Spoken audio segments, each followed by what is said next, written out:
और चलिए अब सीधे आपको लिए चलते हैं लखनऊ, जहां पर CM Bhupesh Baghel press conference कर रहे हैं। और राज्यों पर उन्होंने ये अधिकार दिया, यदि राज्य इसमें संशोधन करना चाहते हैं तो कर लें।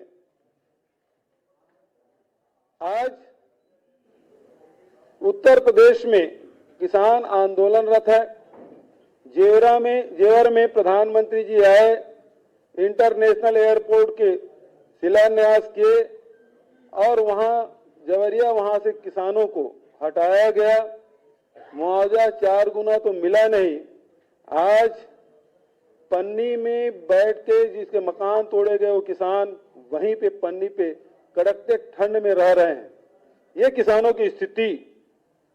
आदरणीय साथियों, उन्होंने उचित मूल्य दिलाने की बात कही थी, लेकिन आपने देखा होगा कि यदि तुलनात्मक दृष्टि से देखें तो यूपीए सरकार में जो लागत मूल्य है उसमें लगातार वृद्धि हुई और जहां अटल बिहारी वाजपेयी जी के समय धान की कीमत मात्र 450 रुपया था, वो बढ़ के 900 रुपया कर दिया गया पहले ही पंचवर्षीय में, और दूसरे पंचवर्षीय में वो 1350 रुपया तक हुआ। 450 से बढ़ के 1350 रुपया धान के, उसी प्रकार से अनाजों की कीमत में वृद्धि की गई। और जो ये दम भरते हैं कि आय दुगुना कर देंगे, लेकिन उसके सरकार में आप देखेंगे तो ये वृद्धि दाल में नमक के बराबर भी नहीं है। ये स्थिति ऊंट के मुंह में जीरा जिसे हम कह सकते हैं, ये स्थिति सरकार में रही। लेकिन दूसरे तरफ एक तरफ समर्थन मूल्य में वृद्धि नहीं हुई, उसमें सारे आंकड़े दिए गए हैं। इसमें वर्षवार कब यूपीए सरकार में कितना बढ़ा और एनडीए की सरकार में कितना बढ़ा, ये वर्षवार आपको मिल जाएगा। दूसरी बात मैं कहना चाहता हूं, एक तरफ समर्थन मूल्य में वृद्धि नहीं हुई, दूसरी तरफ किसानों के जो खेती में लागत बढ़ गया है। अनुमान यह है कि प्रति हेक्टेयर 25,000 रुपया इसकी वृद्धि हुई। और तो और जिस जीएसटी का ये दम भरते हैं, वन नेशन वन टैक्स, वो कपड़े जूते से लेकर कृषि यंत्रों पर, आज तक के कृषि यंत्रों पर कभी टैक्स नहीं लगा था। ट्रैक्टर में भी 18% टैक्स लगाया गया, उसी प्रकार से कृषि यंत्रों पर टैक्स लगाया गया। रासायनिक जो दवाइयां हैं उस पे भी टैक्स लगाया गया। पहली बार इस देश में किसानों पर टैक्स लादा गया। और वहीं तक कि नहीं, बल्कि जो डीजल और पेट्रोल के भाव लगातार जो बढ़ रहे हैं, उसका प्रभाव निश्चित रूप से कृषि उत्पाद पे पड़ रहा है, उससे इंकार नहीं किया जा सकता। किसान खेत की जुताई से लेकर फसल के कटाई और ढुलाई तक, अमिजाई तक के आप हिसाब लगाएंगे तो डीजल बहुत ज्यादा लग रहा है, और उसके हिसाब से जो कीमत में वृद्धि हुई है उसका लाभ, उसका नुकसान किसानों को उठाना पड़ रहा है। और यही कारण है कि उत्पादन लागत ज्यादा हो रहा है और आय में वृद्धि में कमी आई है। तो फिर भारतीय जनता पार्टी या केंद्र की सरकार ये कैसे दम भरती है कि 2022 तक के उसके आय में दुगुनी कर देंगे।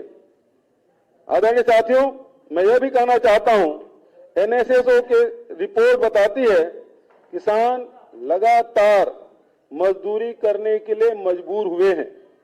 खेती से उन्हें आय हो रही है, वो मजदूरी से मिलने वाले आय से भी कम है। दूसरी तरफ आज उत्तर प्रदेश समेत बहुत सारे राज्य हैं जहां छुट्टे जानवरों से परेशानी हो रही है। उत्तर प्रदेश में गाय के नाम से खूब राजनीति हुई, बहुत सारे प्रदेशों में गाय के नाम से राजनीति हुई। लोग मवेशी रखना बंद कर दिए। मवेशियों के क्रय विक्रय में भी अब लोग मवेशी बाजार में जाना बंद कर दिए, मवेशी बाजार लगना बंद हो गया। और ऐसी स्थिति में जानवर खुले में घूम रहे हैं और जिसका खामियाजा किसानों को उठाना पड़ रहा है।